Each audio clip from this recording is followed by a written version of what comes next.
just blur आ गया ना.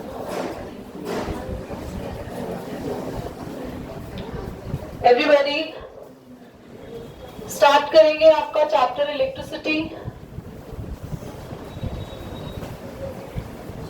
Electricity is the chapter जो बच्चों को जनरली थोड़ा टफ साइड पे लगता है, but I will try to explain. मैंने जल्दी इसको कराया, इसके बारे में लाइट करेंगे, दोनों फिजिक्स के चैप्टर करेंगे, क्योंकि एक पर्सन को बायो का कोई चैप्टर आपके स्कूल में आता है और हम नहीं कर पाते तो वो फिर भी मैं हिंट दूंगी तो समझ के हो जाएगा.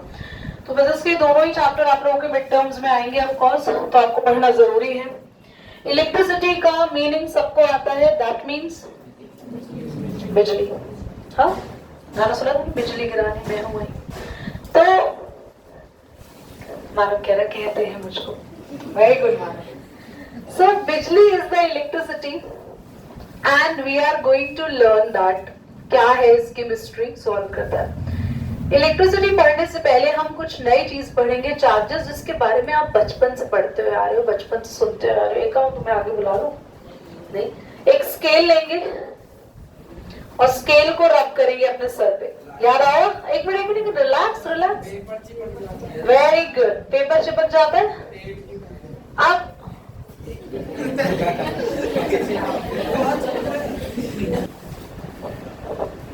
so this is not about the tail, it is because of the charges generated. If we are not having oil in the hair, then the scale will not going to stick the paper on it. Of course, yes, it will stick. So, how many of you have the birthday decoration in the, like, when you are in childhood age, you must rub a balloon over there on the head and stuck on the wall, and after some time वो गिर जाते थे. फिर आप लेते थे दिन भर. मम्मी ने एक काम के लिए बच्चा फिक्स कर रखा होता था, बच्चा वो यही करके चिपकाता रहता था balloon. How many of you have these kind of days or you have just spent these things at home? मैंने भी किए. So सबने किए, ऑलमोस्ट नहीं भी किया. बर्थडे डेकोरेशन की बात नहीं करूँ तो वैसे भी कभी ना कभी हमने किया. तो होता क्या है, जब भी हम किसी चीज को रब करते हैं तो रब करने पे होता है कि जो चार्जेस होते हैं वो डेवलप हो जाते हैं. हमारी क्लास में एक साइंटिस्ट है जो इसको एक्सप्लोर कर रहा था. अभी हम उसको बुलाएंगे लास्ट में और आप सबसे इंट्रोड्यूस कराएंगे. स्पेशली वीडियो पे वो बच्चा आना चाहता है. नाउ अगर हम लोग बलून को रब करते हैं अपने हेयर पे तो होता क्या है, बलून थोड़ा चार्ज हो जाता है और बलून के ऊपर वो चार्ज की वजह से अट्रैक्शन आती है कि बलून चिपक जाता है. कितने बच्चों ने ना ठंड में नोटिस किया है, विंटर्स में जनरली जब हम ट्राउजर्स पहनते हैं वो पैरों पे चिपक जाते हैं, वो गंदे तरीके से चिपक जाते हैं. हम हटाने की कोशिश करते हैं चलते चलते. नहीं तो गर्ल्स ने नोटिस किया होगा, स्कर्ट या सूट को आप लोगों ने जो वो चिपक जाता है पैरों पे और बीच में पता नहीं कहाँ जाता चला जाता है. So it is like a very awkward movement sometime happens. Gunjan and क्या नाम है इसका, कनक, हम बाद में आप लोगों की कहानी भी सुनेंगे. जैसे Kritika the scientist will come over then you will also. तो हमारे पास ये सब चीजों का सिर्फ रीजन है चार्ज. और आपको कितनी बार वो करंट लगा है, कभी कभी मुझे तो अभी भी लगता रहता है, you have notice so many of times. और कितनी बार हमारे ब्लैंकेट में वो चिंगारी दिखी है रात को हमें जब हम उसको स्प्रेड करते हैं. और एक दो बार तो ठंड में ऐसा हुआ है कि लिटरली मैं मान्य को ऐसे बोला चल ब्रश करने चलते हैं, I just pat over her back and I realise I got the current. और मुझे वो दिखता है छोटा सा spark. Yes or no? So वो क्या हो रहा है? It is just because of the charges. आपको पता है इन सबसे हम बच सकते हैं कैसे? बोलो वीरेन. एक एग्जांपल भी चला था उसमें, बोरी मतलब ऊपर से लेके आते हैं, गैस को ले लगाते तो गैस चल जाती है. हाँ, हुआ था, ये रील भी काफी वायरल हुई थी. क्लास आपकी मम्मी वगैरह से आपने सुना होगा बोलते हुए कि पहले ऐसे करंट नहीं लगते थे इतने, आप ज्यादा लगने लग गए हैं, ये आप ज्यादा होने लग गया है कि ब्लैंकेट में वो दिखती है चिंगारियां ये सब. अब ज्यादातर लोग है ना अपने आप को बेयर फुटेड नहीं रखते, नंगे पैर नहीं रखते. पहले के लोग नंगे पैर जमीन पे ज्यादा रहते थे. अब घर में हर किसी की पर्सनल स्लीपर है, घर की भी. और लड़कियों ने तो मार्केट और खराब करी हुई, कितनी फैंसी स्लीपर इनकी आ गई है, उतना तो पूछो ही मत. इनकी तो वॉशरूम की स्लीपर अलग है, रूम की अलग है, बाहर की अलग है, पार्टी की अलग है, जिम जाने की अलग है, पार्क जाने की अलग है, मंदिर जाने की भी अलग है? अब आप नोटिस करो कितनी देर आप बेयर फुटेड रहते हो नंगे पैर आप घर में भी? रेयर। अब जो बच्चे रहते हैं ना, उनको ये करंट वाली प्रॉब्लम इतनी नहीं होती है पर कम होती है। मेरे केस में तो मुझे बहुत, because I like used not to like sit bare footed.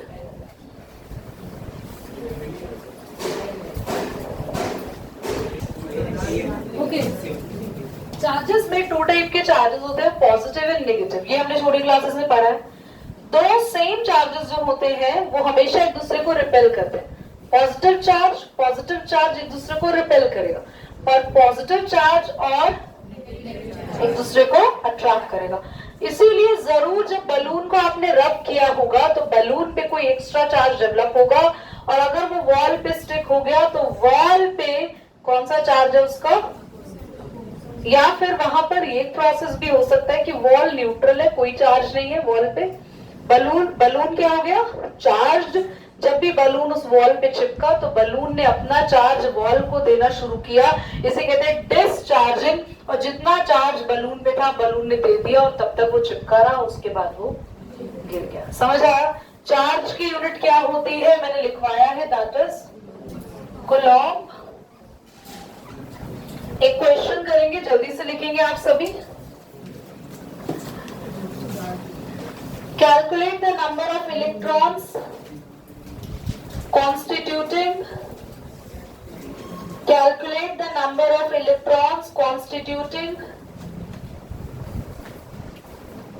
1 coulomb of charge. Calculate the number of electron constituting 1 coulomb of charge. हमें पता लगाना है 1 कूलॉम्ब में कितने इलेक्ट्रॉन्स होते हैं। अब जरा ध्यान से देखो इसका सॉल्यूशन, पूरी क्लास का ध्यान यहाँ होना चाहिए। 1 इलेक्ट्रॉन, ये e की पावर माइनस हमेशा किसके लिए लिखूंगी मैं? 1 इलेक्ट्रॉन bears 1.6 multiply 10 की power minus 19 coulomb charge. Yes और नो? एक इलेक्ट्रॉन पे इतना चार्ज होता है, या उल्टा लिख दे 1.6 इंटू 10 की power minus 19 coulomb charge contain by कितने इलेक्ट्रॉन, मतलब इतने सारे कूलॉम्ब में कितने इलेक्ट्रॉन होते हैं? 1। और 1 कूलॉम्ब में कितने होंगे, जल्दी बोलो। 1 के लिए क्या करते हैं, ज्यादा से 1 के लिए कहते हैं मैथ्स में क्या होता है, बोलो? Divide, this divided by this. अब इसको जरा सॉल्व करना आप सब सीख लीजिए।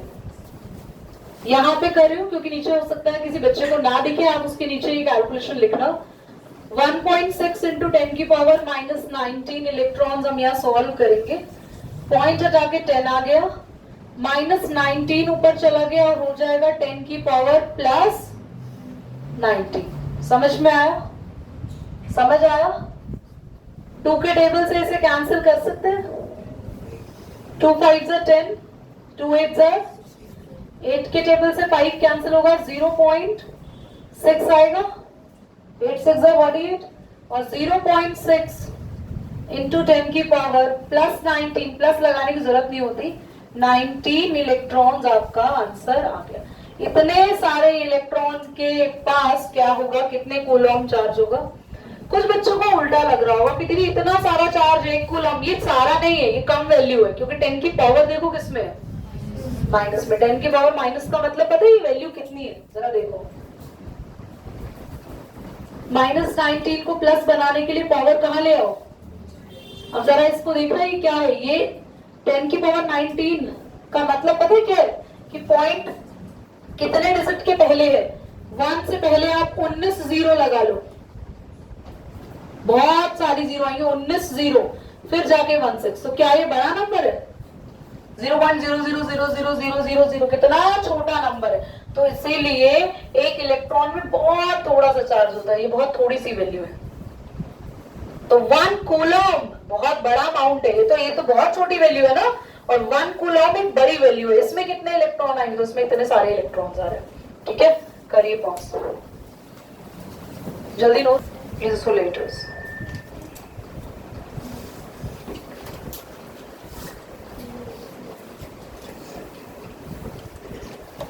क्लास मैं आपको बोल रही हूँ 2 कॉलम्स बना लो अलग अलग कंडक्टर और इंसुलेटर के एग्जांपल्स के लिए। कंडक्टर क्या होते हैं जल्दी बताओ, जो इलेक्ट्रिसिटी कंडक्ट करते हैं, जैसे कौन, आर्यन? क्या अरमान कंडक्टर है?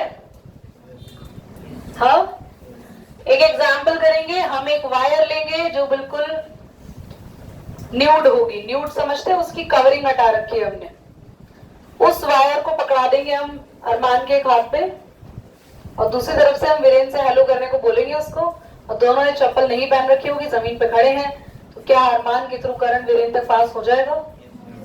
ये कह रहा है मैं उसको टच करके देखूंगा। यस ऑफ कोर्स, आप टच करके देखिएगा। तो करंट ह्यूमन बीइंग से पास हो जाता है, तो ह्यूमन बीइंग क्या है, एक कंडक्टर वो होता है जिसके थ्रू करंट पास हो सकता है, आगे जा सकता है। Now my question is, dry would conductor और नॉट? वुड, ड्राई वुड की बात हो रही है। क्या लकड़ी में करंट पास हो सकता है दिलशाद? आप, एकम? इसीलिए हम अरमान और वीरेन को बचाने के लिए एक बड़ा सा डंडा लाएंगे लकड़ी का, और जैसे ही हम अरमान के हाथ पे मारेंगे वायर हट जाएगी और दोनों बच्चे बच जाएंगे, क्योंकि ड्राई वुड क्या है, एक insulator. Now the wet wood, गीली लकड़ी। जास्मीन को गीली लकड़ी मिली, उसने सोचा क्यों ना अरमान भाई को बचाया जाए, और ये वो गीली लकड़ी लेके उसके हाथ पे मारने गई और वहीं चिपक गई। वो लकड़ी भी उसके हाथ पे रह गई और लकड़ी से ये, और वहीं पर करंट लग गया। क्यों? क्योंकि उसमें वाटर पावर, वाटर क्या है? Now I am going to take the distilled water for you. Distilled water में मैं वही वायर डालूंगी जो हमने अरमान को पकड़ाई थी, और वो वायर में डालने के बाद उस बाल्टी में बोलेंगे हम मानव को कि मानव आप अपना हाथ डालिए, और आप बेयर फुटेड खड़े रहिए, तो क्या करंट लगेगा? क्यों देव? वाटर लिया ना हमने, डिस्टिल, करंट लगेगा। पानी में हमने करंट डाल रखा है और उसी पानी में आप अपना हाथ डालेंगे, करंट लगेगा दिलशाद? करंट, यस, पानी में करंट फ्लो होता है, वाटर इज द कंडक्टर, पर मानव को करंट नहीं लगेगा क्योंकि वो डिस्टिल्ड वाटर है। डिस्टिल्ड वाटर क्या होता है? सिर्फ पानी, सिर्फ H2O, उसमें और कुछ नहीं है। टैप वाटर में करंट लगेगा? टैप वाटर, क्योंकि टैप वाटर डिस्टिल्ड वाटर नहीं होता, उसमें पानी के अलावा बहुत सारे मिनरल्स, आयंस और बहुत सारी चीजें होती है जिनके थ्रू करंट, पता है क्यों लगता है? क्योंकि करंट को एक जगह से दूसरी जगह पहुंचने के लिए चाहिए आयंस। हमारी बॉडी में बहुत सारे आयंस है, इसलिए जैसे हमने पकड़ा किसी करंट वाली चीज को, तो मेरी बॉडी में इधर से होते हुए इधर करंट आ जाएगा, क्योंकि मेरी बॉडी में क्या है, उस करंट को ट्रैवल करने के लिए आयंस। ऐसे ही उस डिस्टिल्ड वाटर में कोई आयंस नहीं होते, तो करंट एक जगह से दूसरी जगह नहीं पहुंच सकता, पर टैप वाटर में पहुंच सकता है। Now ebonite rod, ebonite glass rod होती है, ग्लास की रॉड है, ग्लास, करंट लगेगा? नो। ये भी क्या है? एग्जाम्पल लिखते जाओ, मैंने कॉलम बनवाया है। कंडक्टर में वेट वुड, इंसुलेटर में ड्राई वुड, कंडक्टर में वाटर, इंसुलेटर में डिस्टिल वाटर।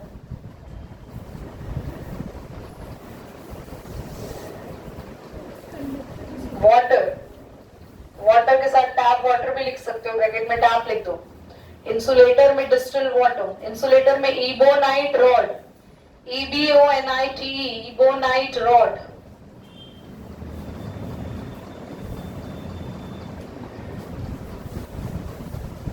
बच्चों जल्दी से बताओ, बैकेलाइट से करंट लगेगा? बैकेलाइट, बैकेलाइट,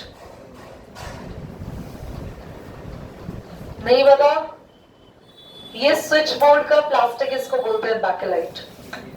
करंट नहीं लगता। आपको पता है स्विच बोर्ड में हम स्विच के जो वो होल होते हैं ना, उसमें छेद जिसमें बचपन में हम सबने अपनी अपनी उंगलियां घुसाई होती है, उसमें करंट लगता है।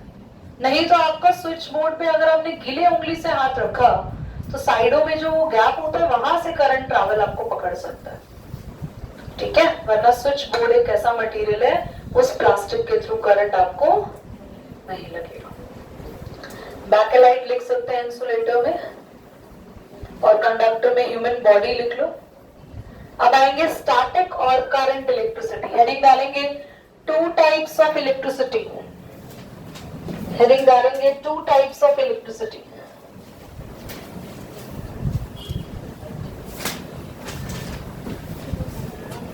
जल्दी जल्दी फटाफट से हेडिंग डालो, टू टाइप्स ऑफ इलेक्ट्रिसिटी।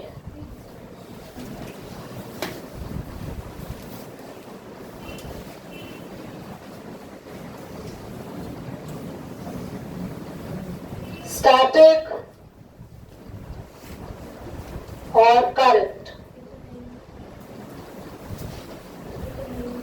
क्या कभी करंट ट्रैवल करता है?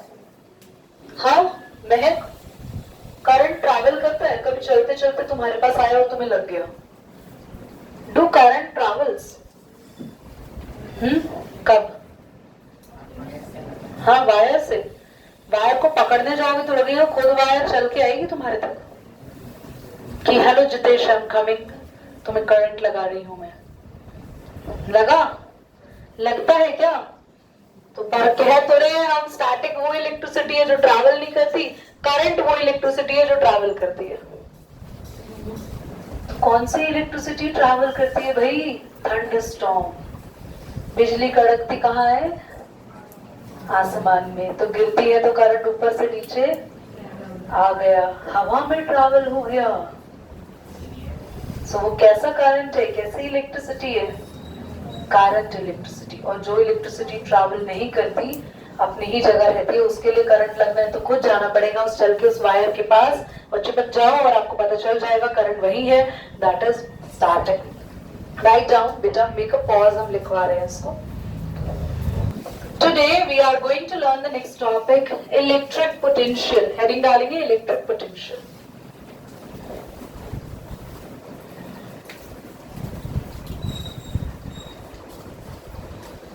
क्लास, इलेक्ट्रिक पोटेंशियल का मतलब होता है, ध्यान से सुनना, एनालाइज हो गया यार, हवा आ रही थी एकदम से बंद कैसे हो गई? नाउ अगर हम बात करें कि किसी भी एक प्लेस पर बहुत दूर कहीं इंफिनिटी से कोई चार्ज अगर मूव हो रहा है, एक पर्टिकुलर पॉइंट पे आया, so whenever a charge is moving from infinity to a point. पहली बात तो हम चार्ज की मूविंग का बात क्यों कर रहे हैं? क्योंकि हम पढ़ रहे हैं इलेक्ट्रिसिटी। इलेक्ट्रिसिटी में आप सब ने एक टर्म अपने घर में जरूर पढ़ी होगी, वोल्टेज। सुनिए, अब तो आम बात है, रात को वोल्टेज नहीं आ रही है, एसी नहीं चल रहा, वोल्टेज कम आ रही है, वोल्टेज ज्यादा आ रही है, एसी ज्यादा वोल्टेज पीता है। सुना है? वोल्टेज को ही समझा रही हूं, और उसी का एक और नाम होता है पोटेंशियल। कभी भी किसी भी वायर में करंट मूव होता है, तो वो जो करंट मूव होता है, करंट में कौन मूव होता है वायर के अंदर? चार्जेस। वायर में जब इलेक्ट्रिसिटी मूव हो रही है तो वायर में हम तुम नहीं भाग रहे हैं, कौन भाग रहा है उसमें एक जगह से दूसरी जगह? तो जब एक चार्ज एक जगह से दूसरी जगह जाता है, और वो एक जगह मैंने फिक्स कर दी, क्या इंफिनिटी से चार्ज अगर किसी भी एक पॉइंट पर आता है तो जितना वर्क करता है वो, उसको बोलते हैं उसका पोटेंशियल। पोटेंशियल को थोड़ा थोड़ा कैजुअल हिंदी में समझे तो हिंदी में उसका मतलब होता है क्षमता। कहते हैं ना, इस बच्चे की पोटेंशियल ज्यादा है, इस बच्चे की पोटेंशियल कम है। ऐसे ही यहाँ पर हर वायर में अपना अपना पोटेंशियल का करंट फ्लो होता है। हर एक इंस्ट्रूमेंट में जो तुम्हारे घर में लगा हुआ है उसमें भी अपने अपने पोटेंशियल का करंट जाता है। इसीलिए पंखा कम वोल्टेज का होता है, चलने पर कम बिजली का बिल बनाता है, वहीं घर में एसी या रेफ्रिजरेटर या आपका गीजर ज्यादा बिल बनाता है क्योंकि वो ज्यादा पोटेंशियल का करंट इस्तेमाल करता है। समझ में आया? लिखना स्टार्ट करो। कर दो, इसको बंद कर दो।